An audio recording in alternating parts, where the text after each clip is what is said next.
La la la la. Inner Wealth Podcast. La la la la. Inner Wealth Podcast. La la la la. Inner Wealth Podcast. Get out the matrix and live. You know what day it is? Inner Wealth Podcast. Meditate and give. So manifest the greater this. And things all good cause I say it is. Invest in your inner wealth. Real generational wealth is mental health. It's an inside game, no toxicity. Let's talk and more listening. Ladies and gentlemen, and now introducing David McCullar, founder of Inception, the first mental health gym. La la la la. Inner Wealth Podcast. La la la la. Inner Wealth Podcast. La la la la. Inner Wealth Podcast. Get out the matrix and live. All right, everyone. Welcome back to the Inner Wealth Podcast. I got a special guest in the building. Of course, they are all special. But this one special one who I've met it's almost 2 years now, I think. It has been. Yeah, that went by fast. It did. So, Sasha Nicole, what up, though? What up? What I'm up? Super excited to be here. I'm the super special guest. Super special. Where you from anyway? DC. DC? Yeah. Born and raised? No. I actually born in earlier part of my life, raised in Anchorage, Alaska. My dad was military. Anchorage, Alaska. How was that? It's a beautiful place, great seafood. I mean, people think that when they think Alaska, they're like, oh, it's just Eskimos and it's so cold. But no, it's not.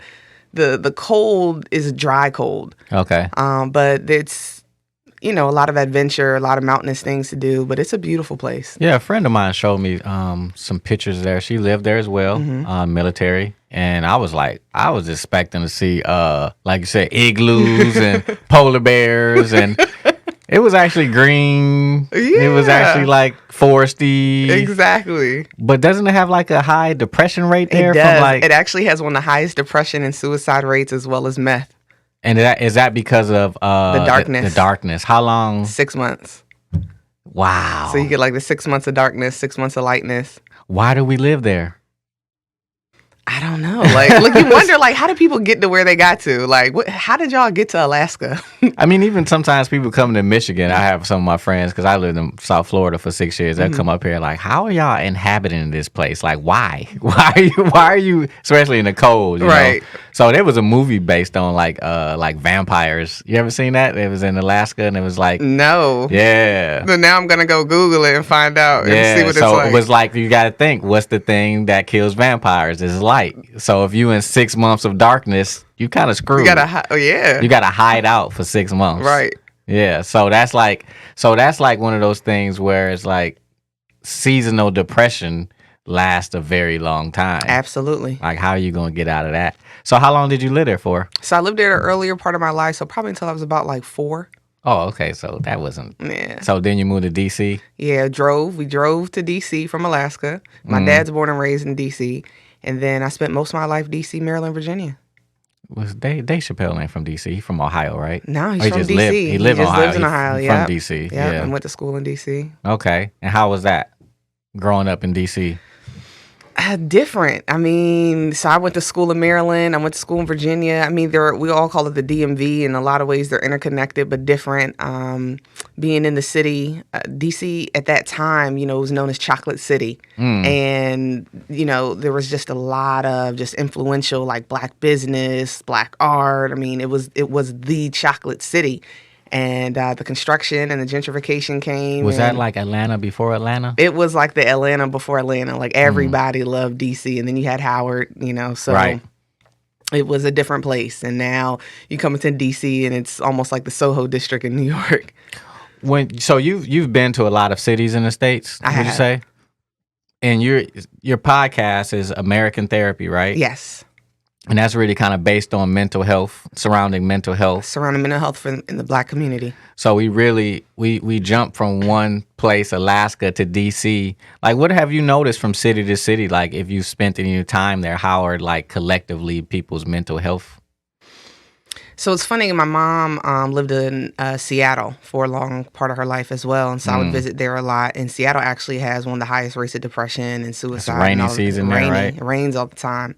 It's definitely a difference in places when you go to, like you said, from a DC to a New York to a Virginia, because collectively, when you think about just the culture in general, even you go somewhere like Alabama, right? You know, a lot of these places, DC is, because it's such a city, there's more talk, there's a little bit more openness about the mental health and things that are going on, but still, you know, not quite as much. But when you go to somewhere like Alabama, when you go somewhere like Virginia, this isn't on the top of people's tongues, and the way that they conduct themselves is definitely not in the same place of meditation or healing as like, let's say, Denver. Denver is all about, you know, holistic. So same way with Arizona. Yeah, absolutely. Arizona's another place. New Mexico. Yeah, when I started doing everything I was doing, I mean, obviously my first technology I got was based out of Arizona. So when you went to Arizona, everything wacky, alternative was there. Yeah. And or California. And I'm in the Midwest doing what I'm doing. Right. And it's like, what are you doing? Right. There's not the same level of open-mindedness. Yeah. Why do you think that is? You think it has to do with something with the weather as a piece? I think in certain areas, the weather, definitely. Because then you think about like the Detroit, the Chicagos, the snow, Iowa. I lived in Iowa for some time. Iowa? Yep. How was that? It is nothing to do in Iowa but go to the gym and go home. Is that why a lot of, because you said something about meth in Alaska, is that when you go to these smaller towns and the weather is not good, do a lot of people just get so bored that they're trying to escape mentally, emotionally? Do you think that's what it is? I think that when you don't have a lot of options of something to do, you definitely go to something that is a place of comfort or solace for whatever it is that you're going through. Whereas like when I'm in DC, there's so much, or, you know, when you are in Atlanta, or I love Houston, there's so many things that you can get yourself into to escape, that your escape could be you're always out rather than you're doing meth. So I think everyone finds an escape in a different way. Yeah. During the pandemic, when the things got very slowed down, I was loving it. And it got to the point where my days became, I didn't know what day it was after a while. Because Inception was shut down for like 5 months. And I did stuff online here and there. But I got so slowed down, I literally felt like I could see why people would lose their minds. Like things being so slow. Like, you're like, what do I do?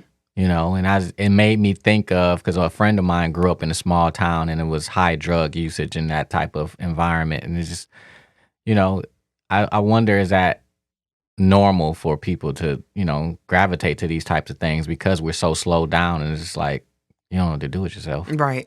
Like having some type of purpose really is helpful in life. The hard part is finding the purpose.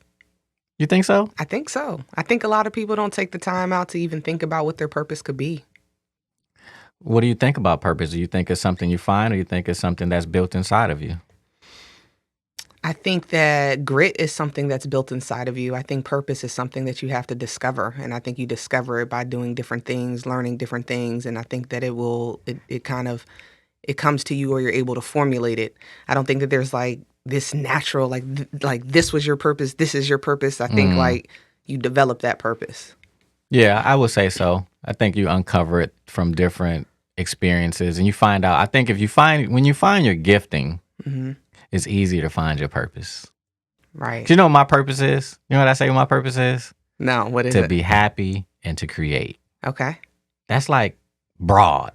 Like creation, I can be creating anything, you know, and just being happy, you know. Before it was like, you know, I want to, you create purpose and you do this very specific thing, and it's so broad, and it's like not so broad, but it's so niched down that it keeps you in a spot where it's like you can't do anything else.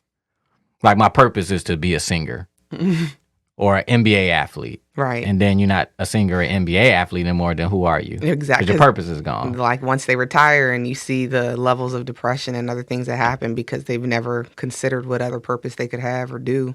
Exactly. So for being a creator and being happy, it's like, well, it's a lot I can do surrounding both of those things. You think there's a difference between happy and being in joy, having joy? I think they're all words that all kind of stem from the same foundational thing. It's typically, I look at it as two different, love and fear. Those are foundational words. It's like an open and closed system. Love is open, fear is closed. Right. And joy, happiness love opens you up to all those things. Right. But fear closes you down. So the words, we come up with these words to describe how we feel about things, but again, they still kind of vary in a similar spot. When I mean happiness, I don't mean like walking around like Heidi ho neighbor, like like that level of happiness, but just at a state of peace, that level of happiness. Yeah. I read this book called Conversations with God, and Neil Donald Walsh, right? Yes. Mm-hmm. And his concept was that everything in this world is based off of love or fear, like every single thing. And he literally was like, no matter what you do, no matter how you act, no matter what it is that you're choosing, it's all rooted in love or fear. And I kept challenging like, nah, there's more to that. But then I started like every single thing that would happen, I would say, was that in love? Was that in fear? And that was his whole philosophy about it. Listen, it's that simple. Right. I mean, even Bruce Lipton talks about that, because when we talk about trauma, right? Trauma in itself is an event. The response creates that open and closed loop. Right. Trauma shuts you down because trauma is going to fear mode and to survive the threat. But when it's done, if you don't open back up and you stay closed down for long periods of time, you start having all of these symptomology. We talked about ADHD, anxiety. You can go down a whole rabbit hole, and the medical system has capitalized off of us being stuck in survival states. Like, it's your body just using all its resources for survival, but it's not something wrong with you. Like, your body is like amazing. And it's doing what it's supposed to do for protection. The problem is you stuck. So you went to Inception yesterday. Right. And Inception opens you up. Did you feel an opening up? I felt like I remember getting in the car and I was like, I feel so at peace. I just felt calm. I felt just a state of zen, In those states is love. That's what it is. It opens you up. Now, when you go back into your environment, it says, do I need to go back into shutdown? That's epigenetics. It's an open and closed system, really. So can we control mentally preventing from going back to that state, to that environment, to that survival? I don't think it's about control, because you're not getting rid of your survival response. What you're doing is like the animal in the wild who doesn't have post-traumatic stress, right? Imagine, because going to get food as a animal, you can be traumatized. So you get out there, you're a gazelle, you get away from a lion, and you discharge it. Get it all out of your body, and you eat. You run 100 yards up, and you eat again. You don't have post-traumatic stress. So for us is, after the event, did we regulate our nervous systems and come back down to normalcy, like released all of that, where you're not still having the same symptomologies or thoughts and things of that nature after that. So I think there's processes that happen to do that, but it's not a control like we think, because we think we're in control of certain things. Yes. Like, if you were in control of everything, was like, think about your body. Like, how much of that are you consciously controlling right now? You'd like to think that you're controlling more of it than you actually are, or that you can train yourself to control it. Unconsciously, your body can learn things and adapt to things, but consciously, we're not.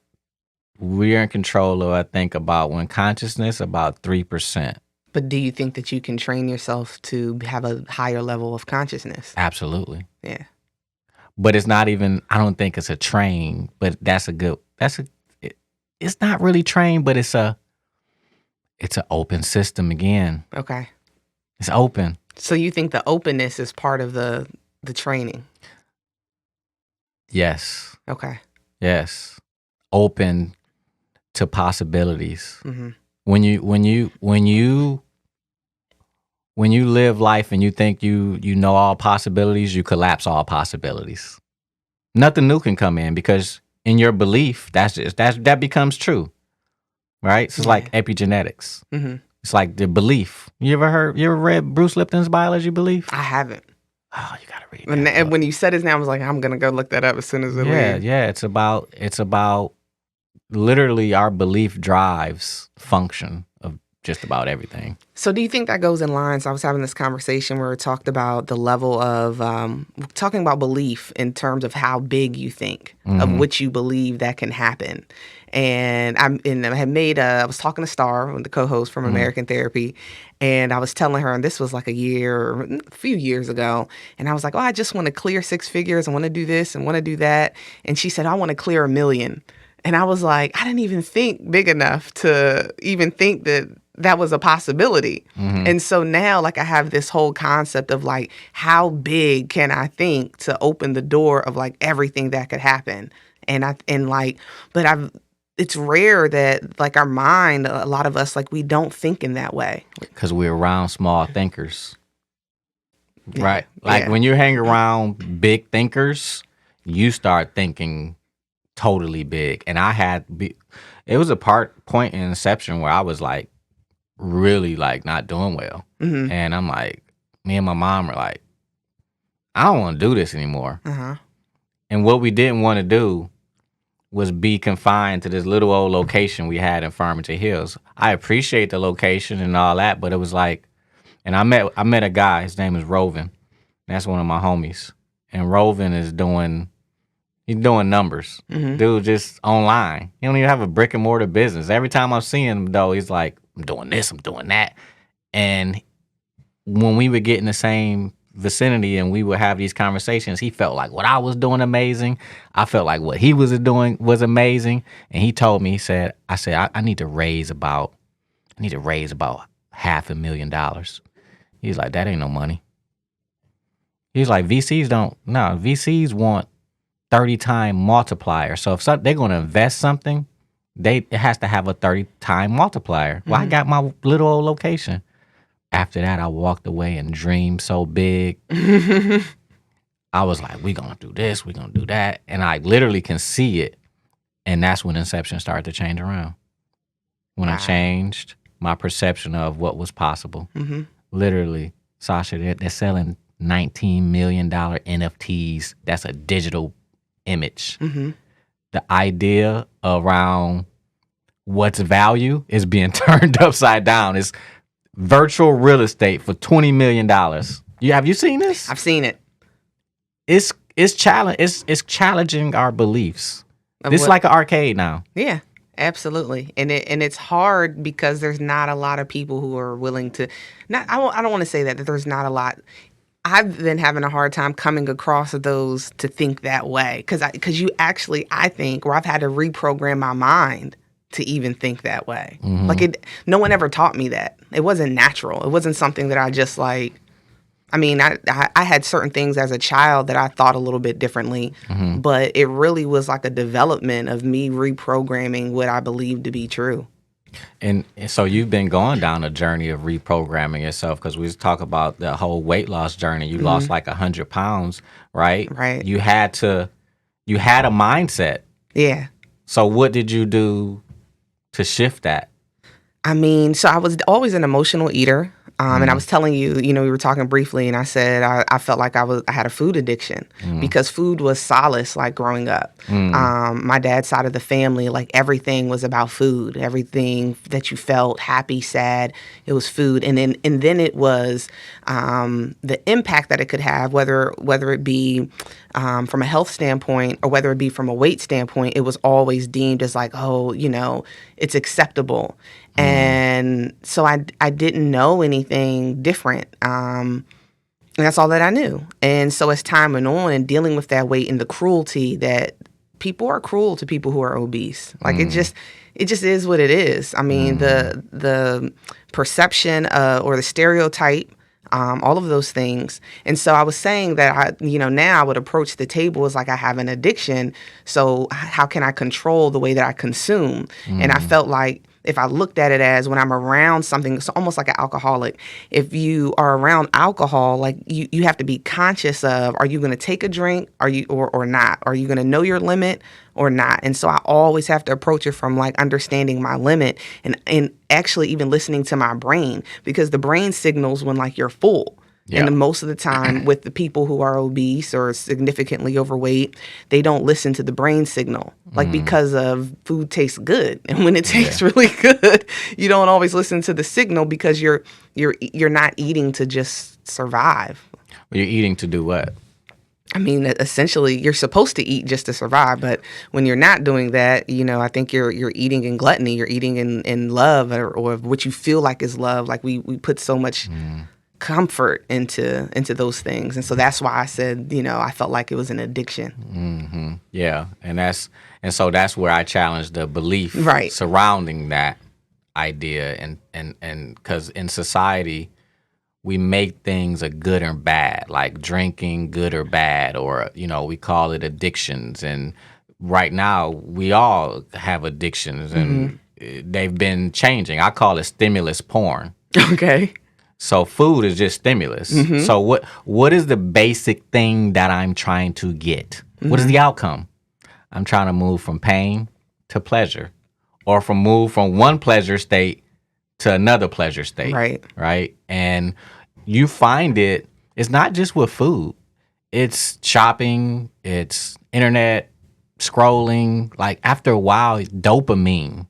Like you have dopamine burnout. You cannot eat the same amount and experience the same type of dopamine release because you're probably depleted. Right. So what do? I need to smoke more. I need to eat more. I need to try a dish that got even more ingredients. So you keep going down that road, and it's like a bad trap. Yeah. So it's not even just, I guess the idea of addiction that can be considered addiction, but it's really like you don't have the right tools to self-soothe or to regulate properly. Yeah, I mean, and to your point, now from the maintenance standpoint of it, when let's say I'm feeling depressed or whatnot, and I've had to also reprogram my first response not being something of what brought me comfort, which was food. So, feeling down, like, oh, I want something sweet. Or, I'm feeling happy, like, oh, I want to go to this restaurant. Like having to find like different outlets that, like how you said, it literally is like, it's this dopamine or it's this high, and it's like, and you use it as a coping mechanism. Have you found ways to, how does it feel to sit in the discomfort? Because you have to learn to sit in the discomfort versus reach for something, right? So how does that feel? It's really hard. Like I struggle a lot with the dysmorphia of still seeing the person that I was before that I'm not now. Like I still look in the mirror and see that person. So having to really find that level of just strength and confidence and training my brain of not I literally will visualize something that's not there. And then the grief, like I lost a person. Yeah. And it sounds so crazy saying out loud, like, oh, you're grieving from losing weight. Like you should be ecstatic, and I am ecstatic. Like I'm healthier, but I am in a deep state of grief. No, that to me, when I hear stuff like that doesn't sound crazy to me at all because I know processes. Energy cannot be created or destroyed, only transformed or transferred. Your whole life was wrapped around that your old self. No matter whether you, again, back to if you were an NBA player, right? And you're no longer an NBA player. Right. There's a whole part of you that died. Yeah. And the level of overcompensation you do when you're at certain states. Yeah. So a lot of times, like the stereotype on TV where you see the funny big girl or the the loud, obnoxious big girl. Why is that a thing? Because the reality is some stereotypes hold some truth in them, and when you're at a certain size, you try to overcompensate to try to change the perspective or the how someone is viewing you. And so if I can be funny, if I can dress well, if I can be witty, maybe you won't notice what I look like physically.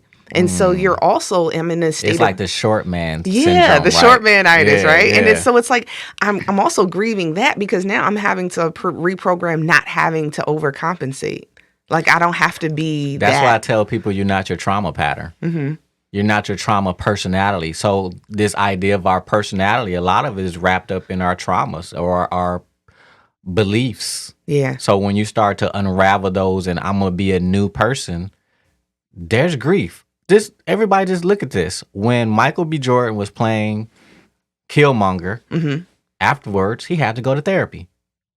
Because when you play a different person, you start to lose sight of who you are. Right. And it's hard to integrate that new person. I mean, Heath Ledger, after he played Joker, he died. Yeah. I mean, they don't make that correlation. I make that correlation because I'm like, have you seen the Joker? Yeah. Have you ever seen? And he went to a dark state. You got to go to a dark place. I used to act. I used to act, and one time I was on stage and I had to cry. And I remember my director was like, "Man, you got to tap into some like old pain or something." I was on stage weeping. I couldn't turn it off. Yeah. I was bawling. Yeah. I'm like trying to do my lines, like, man, I'm bawling. I can't even get it out. And at the end, I'm like, they probably like, damn, that was an amazing performance. I'm like, no, that was some unhealed trauma coming up. Yeah. You know? Yeah. So it's like, to me, for other people who are listening, it's like, no, that's normal. Like, you grieve. Like, we all are grieving just what our lives used to be like before the pandemic. But it's just so crazy to me to be grieving when you get to a new state of something better. Like, yeah, why do we grieve the bad part that we're leaving? Like, it's because the thermodynamics, it's the process of the thermodynamics. The issues are in the tissues, and we haven't hit all layers. When you start working on those other layers, that grief starts to dissipate a lot more. When you try to do it all with willpower of thought, you know, like, oh, I'm not going to have that drink, or I'm not going to eat. What if my thought process is get to the place where it ain't even a thought? Why? Because the body, I've conditioned it so well that it's not even something I want. I don't have to like, oh my God, they just brought alcohol in the room, so I gotta use some willpower. Right. Like, that's, to me, that's not how it is. It's retrain enough to the point where, again, you see Steph Curry shoot that shot. That's automatic because he's been in an environment and practicing in an environment that's going to allow him to have that muscle memory. I think it's the same way with any other thing of changing how we are. Yeah. Going from one state to the next. But grief and loss is a whole process. And we talked off air too about grief of, let's say, having a baby, and that baby was inside you for 9 months and now is not. And so you go through postpartum, and you can educate me on even deeper on that. Yeah, when I had my daughter, I had really bad postpartum depression. And so there's different layers of postpartum depression. You see sometimes the women who, after they have a child, they don't want anyone to touch the child. They're so attached to the child that it's like they think that there's no one who can do anything for the child other than them. And they create this very high level of anxiety of something happening. And so you have that side of it. And then you have my side that I experience where I have thoughts of harming the child. And so I didn't have this natural connection. And so when you hear, again, the movies who say, as soon as the baby was born, I just was so in love. And so for me, as soon as the baby was born, I didn't feel this natural, like, love. I didn't feel this, like, oh, my life is complete. I literally looked at her and was like, oh my God, it's a thing. Like, it's a being. Like, it's this human. And it was still, sometimes to this day, it's still hard to wrap my mind around that. But for almost 2 years, like, I had no connection. I didn't like when she touched me. Like, it was just I'd be very averse to that. I'd had thoughts of throwing her down the steps or just leaving her at a fire station. And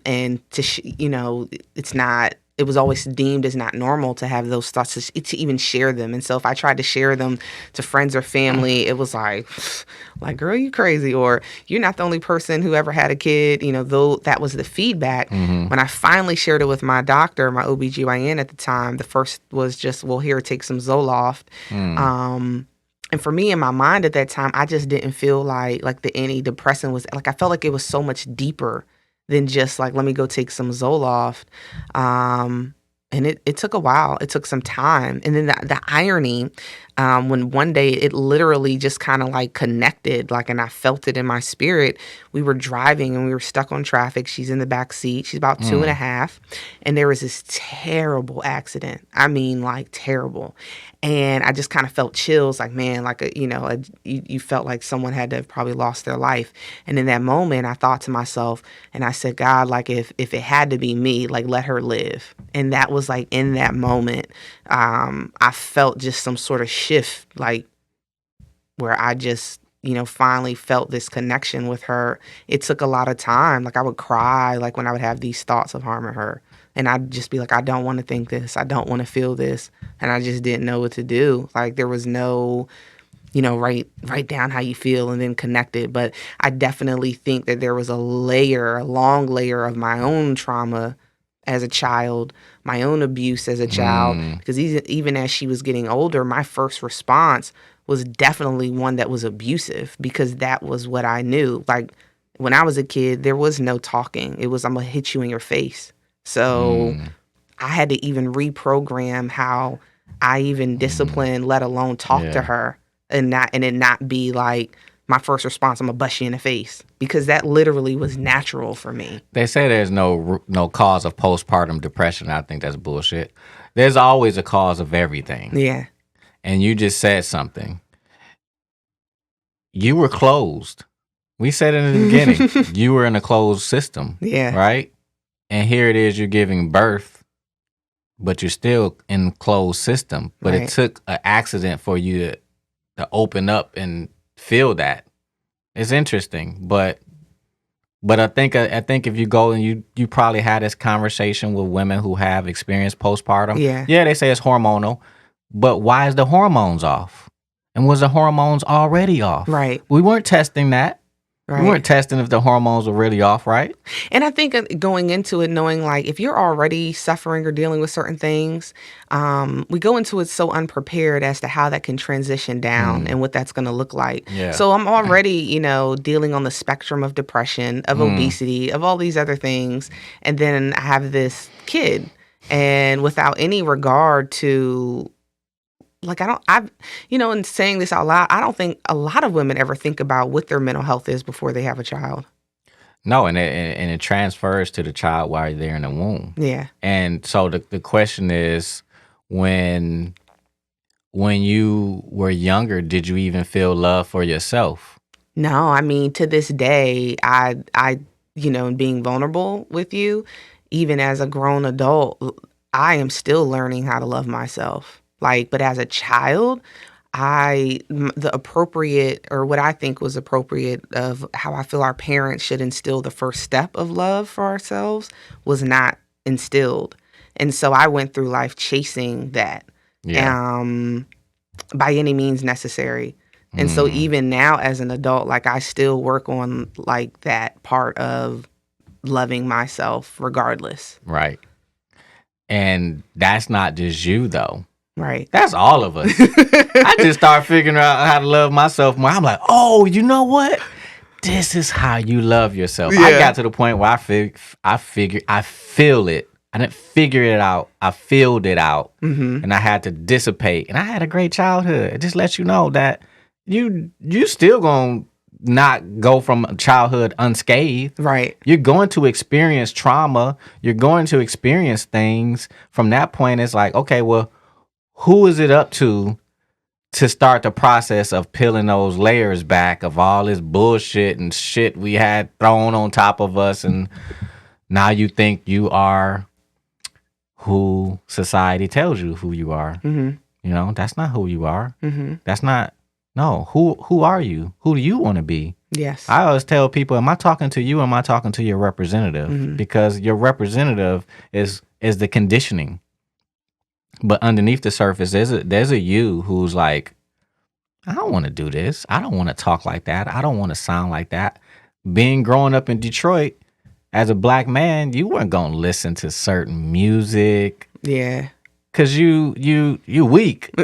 When I moved to Miami, I was like, yo, these black dudes got mad freedom down here. Like I'm like they got the little beads on the neck and stuff. They going to the beach. They like Doing a merengue. Yeah, they doing the merengue. Like they don't care about no Jordans. Right.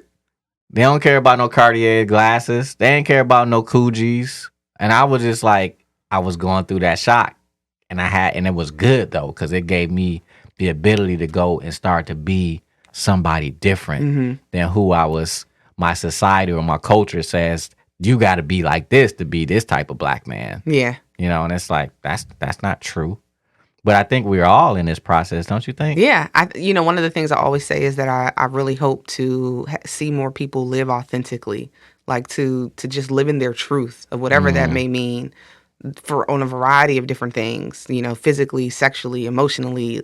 I think that a lot of us, like even on the conversation of religion, and I always ask people, do you believe that? Or was it that your parents believe that because you were raised in church? Like, I want to know what you believe, and I want to know why. Oh, that's a big one. So where are you at on that religious spectrum? Because we're going through a great awakening, and everybody's really kind of, George Michael had a song, Lose My Religion. Yeah. My parents, I wouldn't want to say they were darn near atheists, but my grandparents were not. And so I was always drug into church. But I always would ask questions. Well, then why? Or that doesn't make sense to me. So I hate to, I'm not now one of those conspiracy type of religion people. Yeah. But I am one of those people who are like, whatever I believe, I want to have a basis for why I believe in it. And so when I say I believe in God now, not because I actually have no belief in the Bible to an extent. I believe that there are a lot of elements of the Bible that may have came from certain places that historically, but in the elements in the way that it was written, I do not believe that to be true. But when I believe in certain things now, it's because I can feel it in my spirit. I can feel it in the energy, and I can, and if I can literally feel that, I know that it is not of a regular source because it doesn't feel that way. Yeah. And that is where I'm at with it. Same. I was heavily in church. I did a whole episode called Awakening from the Trauma Matrix Part 2. I talk about my whole church experience and transitioning. And, society typically likes to ask you, and I know when I get this question, I know where a person is. So what do you believe? If they ask you what you believe and you say, yeah, well, I don't want to believe in anything. And they say, but you believe in God, right? And I'm like, that thought process to me is it's very, I don't want to call it small thinking because I'm not trying to offend anybody, but it's very small thinking. Because it's so much bigger than God. Yeah. Well, we are God. Yes. Yeah. Okay? In the image, right? If you go to the ocean and you take 2 glasses from the ocean and you bring it and you set it on this table, is that not the ocean? Right. If you're going to go along the whole thought process of God pulled us out of the dirt, right? Well, who did that? What did he fashion us out of? Material that he made? If we're going to go with he, she, let's just go down that whole thought process. Yeah. That he made. So that's us. How can we not be that? Right. How can we not be our creator's creation and not be a creator? Because guess what we're doing? The same thing God does. Create. Create more of creations. No, I believe that for sure. People come out of people. It's the most. I sat there one day and I just saw this meme on the internet and it had these little Russian dolls, and they had them spread out where more people kept coming out of the next one. I was just like, that's all we do. Create more of us. Yeah. It's like, that's God.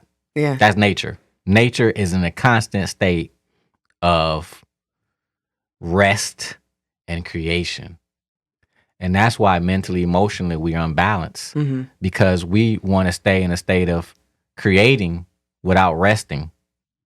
We got to rest. The whole society got grind hard and hustle hard and all this. Like, where's the rest? Where's the rest and where's the reprogramming? Right.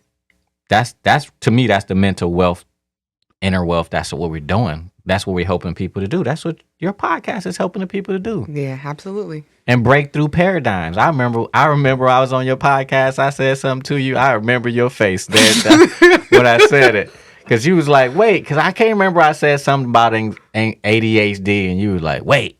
I could feel like you were like, wait. And I knew where you were, though. I knew you were in a certain paradigm of a thought process. Mm-hmm. And there's certain paradigms that's changing now with just even depression as being like, forever we learned that it was a chemical imbalance. That's false. We're learning that that's false. Mm-hmm. It doesn't mean that you're not experiencing depression. It just means that's not a root cause. And it never was a root cause. Because even with the chemical imbalance theory, it's like, okay, so what's the root cause of the chemical imbalance? Right. I don't know. That's science. That's the medical world. I don't know. But that's why that's not true. Like, let's go back and look. Depression can be a lot of things. Depression is mostly, serotonin is mostly made up in your gut. But they're giving you drugs to alter your brain. A kind of wrong brain. You know? Right. So all these thought processes, I had to go down these rabbit holes when I was first starting. Because I had all these limiting beliefs about how stuff was supposed to be. Mm-hmm. And if I stuck with them, I would still be having panic attacks. I would still be depressed. I would still have back pain. I would still have insomnia because I didn't challenge what society was telling me. Yeah. So you've been challenging a lot of things. So where are you at now in what's the next thing for you to break free from? You know, one of the things I definitely want to continue to break free with the way that I view myself, that shifting that narrative, that perspective.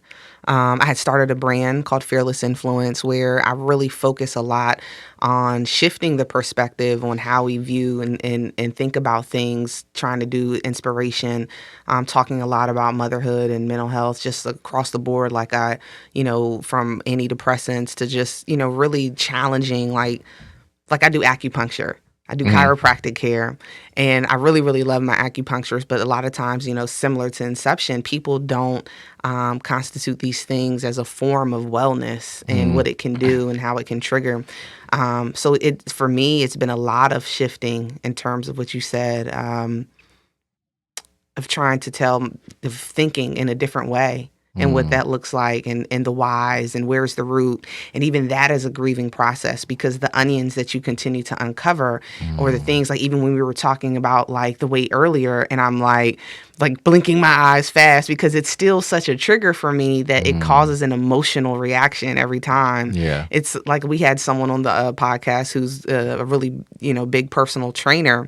And like that was one of the hardest episodes I had to get through because it was like the conversation shifted where we kept talking about, my weight loss journey and what she's doing and stuff like that. And I'm like literally in tears because I'm trying to, overcome this grief, And so the next step is continuing to do the work and uncover those layers, those onions. And it feels like every time I think that I've uncovered one layer, there all of a sudden seems to be another layer. And also trying to understand that it's a timely process because the onion wasn't just built. Right. But I try to work faster. Like, I wanted to go away sooner. I wanted to go away quicker. But I do think that by challenging my beliefs, it has led me to a place of believing in things that I never believed in before, but in a magnetic way, in an energy way, like the way that I see the world, like the universe, like it's so different.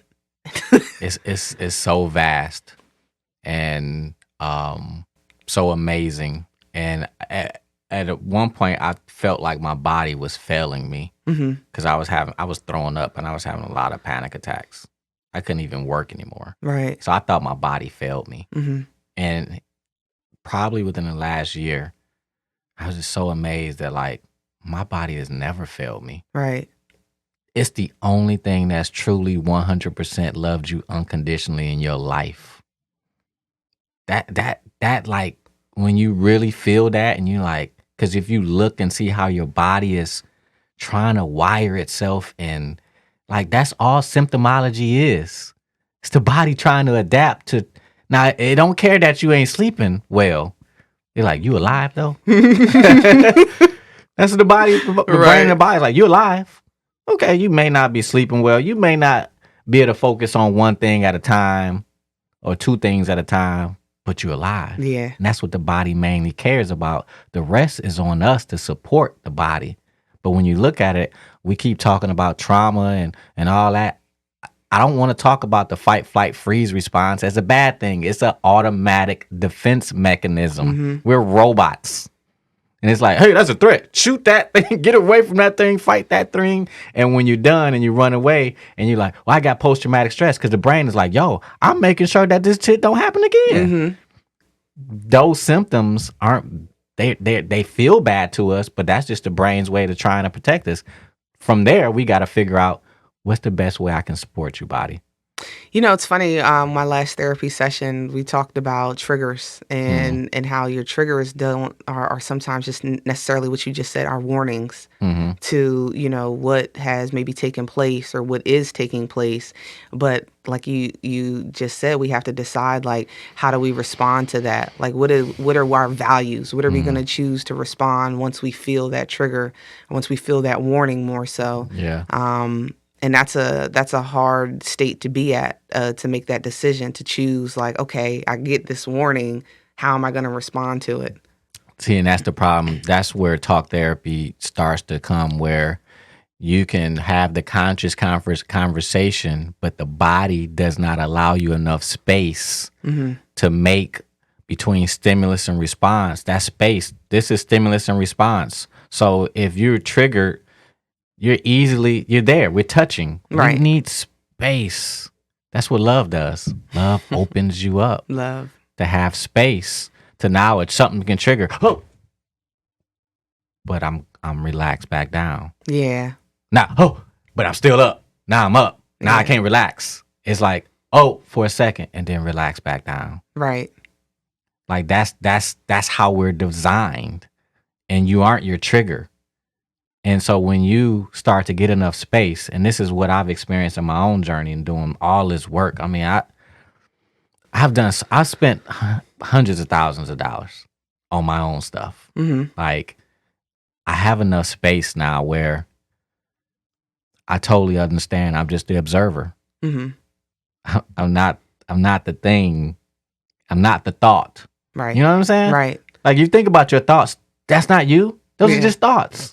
Yeah. No, I had a life coach say, you know, facts aren't feelings and thoughts don't feel. And then say that again. Facts aren't feelings and thoughts don't feel. Wow. And because I was upset and I was saying, I feel this way. And she was like, is that what happened, or is that what you feel happened? And is whatever did happen, how is it serving you? Yes. And how are you going to reprogram that thought? Because, you know, she would always say, are your thoughts serving you? I would get so angry, like, I'm trying to think of a different thought. And so, but I never forgot that, because it was true. It is true. This is a machine. And when you look at it as such, and you look at your thoughts as that's just your processing. That's not real. 70 to 90% of hospital visits are due to stress-related illnesses. A lot of our stress is not the saber-toothed tiger anymore. It's looking at a bill and thinking, oh, shit. Who gonna pay that? Me. Yeah. And your brain has the same reaction as the saber-toothed tiger. Right. A lot of it is perceptional threat. And a lot of it is the brain, again, making associations to past things that happened, and now that's your new thing that's happening. It's like the fear. You have real life fear that can happen, that can cause you to go into these states in front of you, and you can have the perceived, and it's no different. You know, and it's like, when you get enough space, again, you don't knee-jerk reaction over everything. So you on your journey. I see you. I see what you're doing. Like, I appreciate it, and I understand where you were saying too with the fitness person, especially if it's around something that it feel like a battle, don't it? Yeah. You know? Yeah. Like, it feels like a straight up battle. And I can see too why when I said that about the ADHD, it was like, no, you're wrong. Like, that's a battle. No, because I had clients do that. I had a client where she she so held on. I'm like, I'm holding this mic, held on to her ADHD. And I didn't understand, like, why are you holding on so much to that? Because our stories, like, they're who we are. Right. And we feel like that's who we are. Right. So like you're navigating, you're creating a new story. So what's the ultimate story for yourself that you what do you think that is? The ultimate story for yourself? You know, I definitely think that ultimate story would be reaching a state of peace. Like a state of, like, when you say to yourself, like what you just said, you know, I'm at a place where I'm an observer. Like when I can be at a place of observation where I can really sit inside of self and, you know, and not have those knee-jerk reactions, or I can just, you know, bring myself back to a state of peace if I lose that state, because, you know, sometimes you don't always stay in that state. No, you don't. But if I can find that oneness and bring myself back down, like, you know, being at that place, and just the level of just continued grace in terms of how I even interact with people, like just that state of love. Like I want to continue to live a life that's filled with more love, because I feel like that love is bringing peace, is bringing healing, is connecting me to others. And that's the ultimate for me. How do you feel now? You feel at peace? I feel I'm getting there. I feel like when you mentioned the battle, like I feel like I'm still battling myself. Well, if you slice it into a pie, how much peace you got now? Because it's never like peace, no peace. It's like, well, out of scale of 1 to 10, I probably got about an 8. Yeah. So at least you got some slices. I got in there. some slices. Even if you got 2. I do got some slices, because just like how I said, the way that I view the world, the way that I feel grounding. Like, No, I felt you when you said that. Yeah. So it's something in there. It's something. I got a little something in the pot. You got at least a 4 or 5. I do. Right. I definitely get my numbers are getting higher. Yeah. So I think that's how we look at it in terms of like, even when I talked about happy, it's not like happy, not happy. It's like, well, what's my happiness pie? Where am I at? Yeah. You know, if I'm a 5 or 6, well, shit, I got some slices. Right. I'm good. But it's going to always be something that can knock you down from a 10 to a 7, 8. I don't want to get back to the place I'm at a 1. Right. I'm bad. I refuse to get there.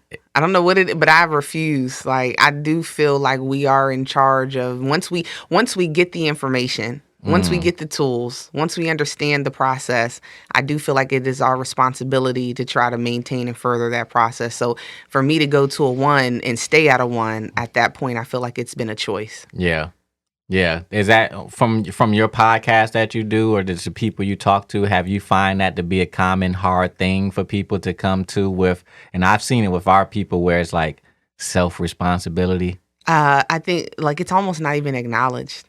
Like it's almost as though like, no, it's not a choice. Like it's how you mentioned with your patients, like it's a hormonal thing.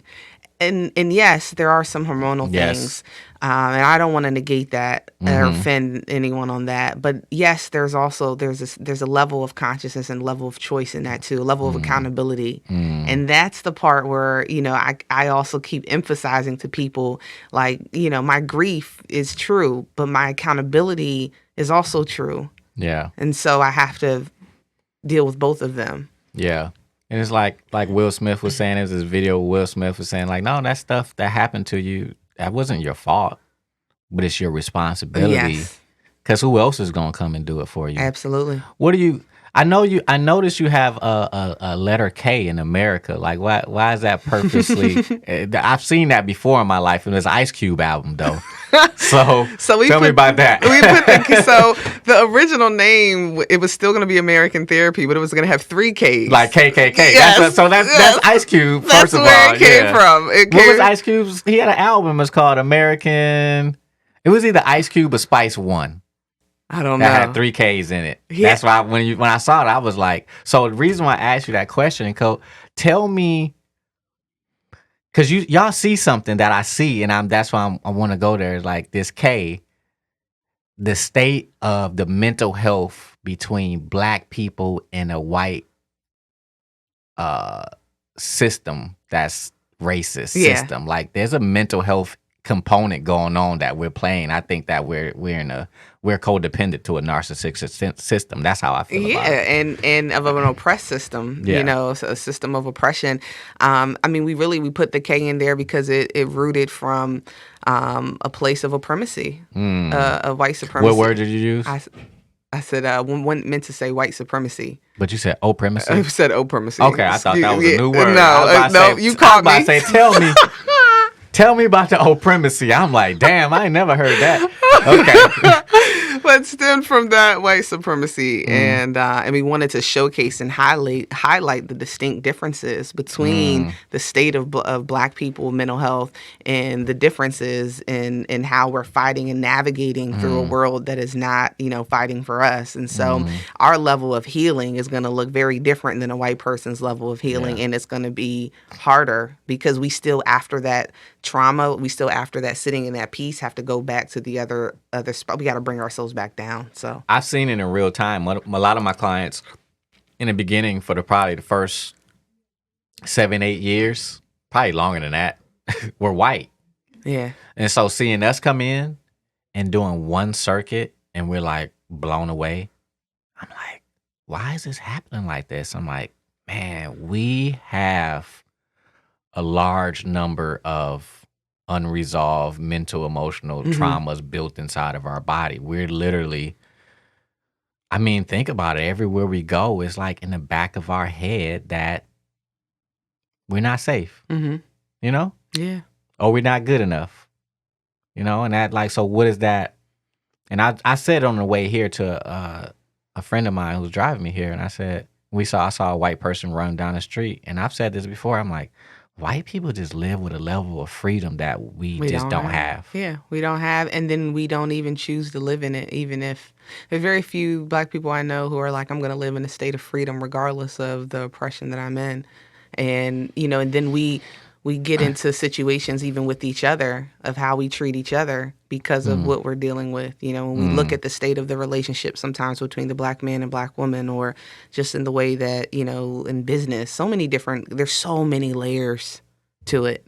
Let's talk about that for a second. The state of men and women had the same conversation because the Kevin Samuels thing came up, and it's like, somebody was saying, and we're a good friend of mine, and they know when they talk to me that I'm going to give an honest opinion about things, and I'm not trying to hurt anybody. But there's a lot of things that Kevin Samuel says that I think is right. There's a lot of things that I don't think is right. Right. But I understand what he's trying to say. It's some things that Candace Owens says that I think is like, you're right. But then there's some things that I think you're wrong. Right. But I'm at a place in my life where I can sit and listen and take what I can and remove the rest. Yeah. Because I'm not triggered. Because a lot of people, when they listen, the trigger stops you from listening. Yeah. It closes you down. You're not open, right? But if you look at our relationships with each other, like, let's go look at the root causes. Like, they used to have breeding camps for us. They would sexually abuse our women and rape them in front of us. Like, the homes, men were taken from out of the homes. There's all these different things. It's like, yeah, we should be at odds with each other based on the amount of stuff we've been through. Yeah. So why sit here and go do this to you? Yeah. It is you, woman. You the Black woman. You messed me up, and why do the same for me? Right. What I see is doing what we're doing. I'm gonna go do my healing work. You go do your healing work. And then that's come in the middle. And we gotta approach each other with love, man. Yeah. Like love, and it's so hard. It's even in like relationships that I've dealt with it. The hardest thing that I've seen that we have to do is love each other. Like, we have such a hard time loving and trusting each other. For good reason. For good reason. Yeah, for good reason. They again, trust is about what? Safety. Feeling safe. And when in 400 years have we really? I think we probably feel more safe than we do now than we ever have, right? So I say there is progression. But still, like, we have to get wealthy so we can leave the hood. Like, why are we leaving our places? Why is it danger there? Because the people are not safe within themselves. Yeah. So yeah, That's interesting. That K. Do you have white people on your show? You know, do they know about the K? Like, I don't know if they've ever thought about it, but we have an Asian who's coming on for the first time. Oh, really? And so that'll be our first Asian. And we actually had one show where we now have had 2 shows where we've had white people on, and it was the first time that we had done that.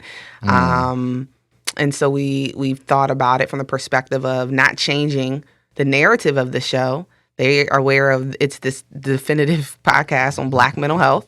So you're coming on a Black mental health show, but trying to bring a different perspective too, hopefully.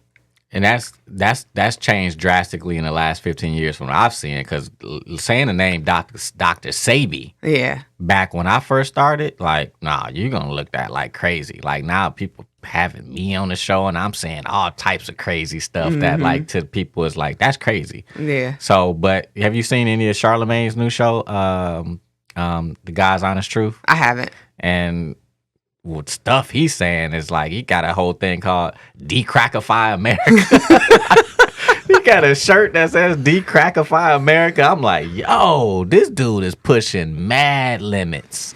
Like, cause you seen it like with like what's the dude name?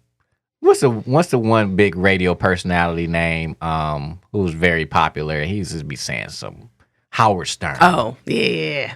So it's kind of like Howard Stern, but in our favor. And it's not BS. It's true. It's how we feel. Because you know how we talk when we with each other. It's a familiarity. It's totally with different type each of other talk. that, you know, I feel like we feel safe in that at least. Do you think so? I think so. Have you felt that from the guests coming on your podcast? Do you feel like there's a sense of safety with Black people talking to other Black people on a mental health show? I think it depends on who the guest is and what they're talking about, because sometimes we get people, you know, who are still living in their unhealed state or their false sense of state. Or sometimes, you know, you have this pretentiousness of like the battle of, well, I'm a psychologist, well, I'm a psychiatrist. You know, it's almost as if like we're fighting each other in certain instances. Or, I mean, God's honest truth, we've had, you know, guests who weren't Black who would show up, then the guests that were Black who were trying to help and support, you know, this community.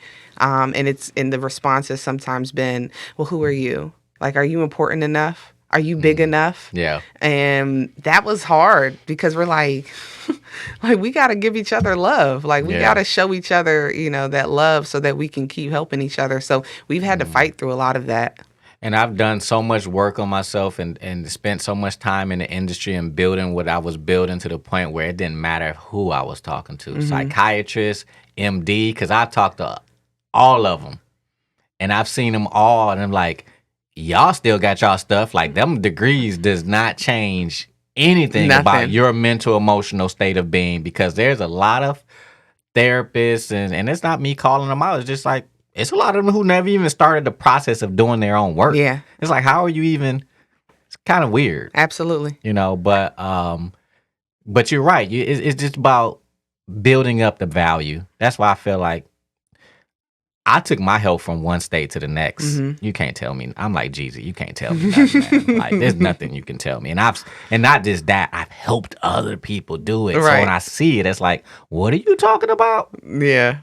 I had a Black psychiatrist. He's on my board. He sat with me multiple times. He's like, dude, what you're doing is 100% correct.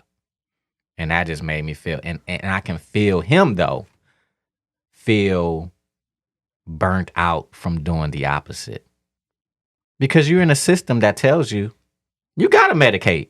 We ain't getting to no roots. Take this drugs, and you may need to take the drugs, but that doesn't mean that but how long you gonna take it for? Yeah, forever. Where we getting to the root? Yeah, like we never get into the root issue. So all these things are just saying, it's just like, guess what's happening? Love is opening up. Because as we heal, we open up, we have more empathy for each other. Yeah. You finding that? Yeah. I think the more that we heal, the more that we heal others. Are you finding from the podcast people are coming to you and having feeling grateful for what you've done? The things you've been talking about and opening up to? Yeah, I think even if they don't do it in public, we've definitely gotten some things in private. You know, a lot of the videos and even things that I've posted myself for my own brand, you know, it's a lot of people who've reached out to me who won't say anything, out loud, but will privately message me and say, hey, this is impacting me, this is changing my life, or who are willing to just randomly share their story. So I think that it's happening. But it may be happening in a way that might not always be as noticeable, but it's happening. And that transition of just being able to even put the idea in someone's mind that they can heal is a good thing. Like, it's possible. Absolutely. And I think I have the title because, I come up with all my titles after the fact of having a podcast. And what's the name of your brand again? Fearless Influence. And that's where we at.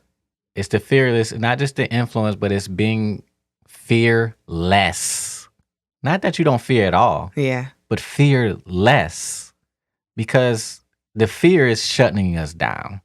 The fear is closing the possibilities. Right. The fear keeps us where we've been in survival mode. And in order for us to fully heal, we have to go from that closed rose with the stem, with the little, what do they call them? The pricks. What do they call it? Like, on a rose. Oh, the thorn. The thorns. Like, that's how we are. We want to smell the rose, but it's filled with thorns, man. And it's in a protective state. We need to open back up and become fearless and reconnect back with one another. Yeah. That's what it's about. Absolutely. So I appreciate you coming on. I appreciate you for having me. Thank you so much. Yeah. So also, one last thing. Tell me again about your last experience at Inception. What was that like? So when I did all the circuits, both circuits. Yeah, both circuits. You didn't do the red light bed though, right? The red light bed. Oh, No, I don't think so. No, okay. I would have remembered that. Okay. So I got to do that one. Okay. And it was just an amazing experience, a state of zen, a state of peace afterwards. I was telling you the two that I loved the most, the one where you're hooking it up to the brain training, and you kept hearing the beeps. So that's your brain. Yeah. The skips, pause, and interrupts. My joint was skipping. So I'm like, I'm thinking, is something wrong with my brain? Oh my God. Because it was just skipping away.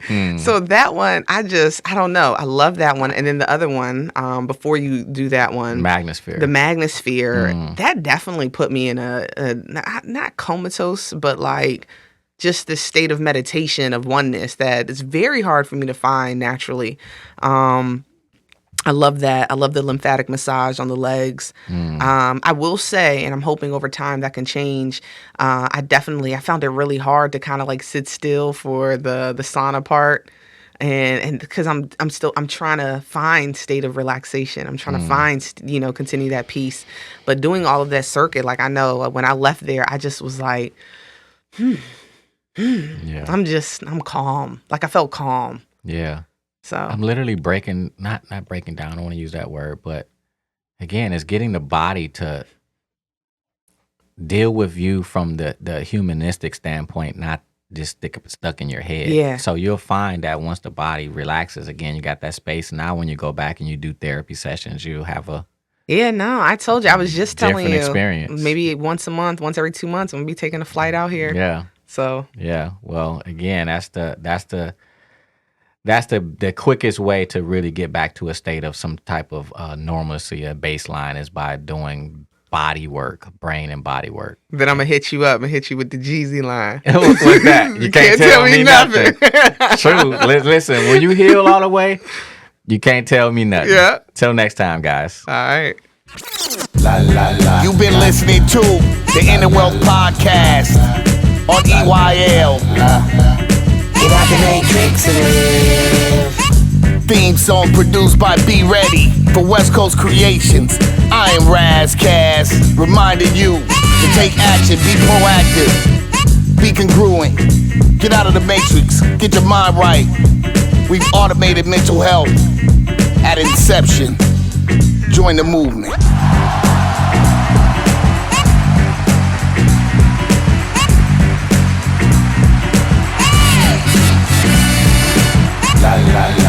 Inner Wealth Podcast. Inner Wealth Podcast. Inner Wealth Podcast. Get out the matrix and live.